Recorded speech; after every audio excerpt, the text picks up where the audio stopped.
Sophie, this is going to be your first lesson. Now, at the first lesson, we want to take a look at the violin, and the first thing we want to give you is a high dot. So I'm going to take my tape and my scissors, and we're going to make you a high dot, which actually looks more like a line, but we'll just say it's a dot. And we're going to place this high dot in the middle of our string length. And this is going to mark our halfway point on our string length. So from the very first lesson, you already know how your string is divided into two equal pieces.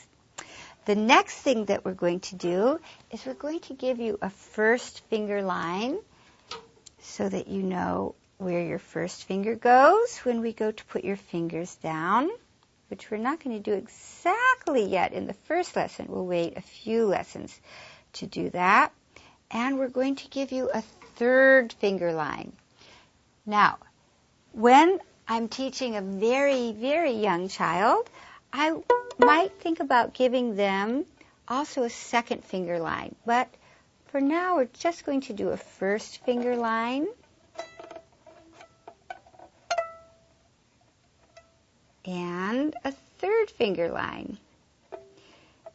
And the reason I do that is because our second finger will then learn that it will either live next to its third finger or next to the first finger.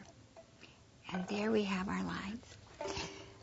The next thing that we're going to learn are the parts of the violin. So let's go through all of these things and let's see what we have. So the first thing we have is a what? Body. A body. The whole thing is a body, and this we're going to call the top. Can you say top? Top. Top. And then this, because that's the top, this is going to be the Bottom. The back. The back of the violin. And these, just like on a person, these are the what? That we have right here. I don't really know. Those are called the ribs. Can you say ribs? Rib. Ribs. And then this is the what here? Bridge. The bridge and the...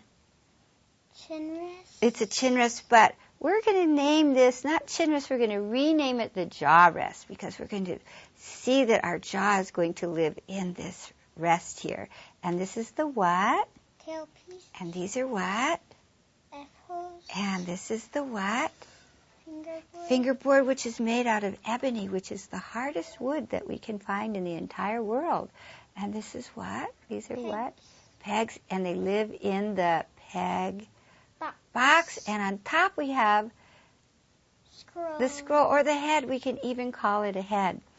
And here we have the end button. And if we look inside the violin, have you ever looked inside your violin? Let's look inside now. And what do you see there? Writing. You see writing, good, and we see a little post which is called the sound post.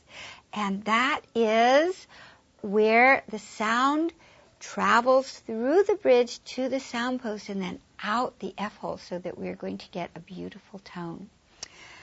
What we're going to look at also is what we have on the back of our violin. I prefer to use sponges for young kids because that will keep the violin from slipping. What we want to be aware of is the chin rest that we're using because some chin rests are more comfortable than others, and we always want to find the chin rest, or as we call it, the jaw rest, that is going to be most comfortable for each individual student.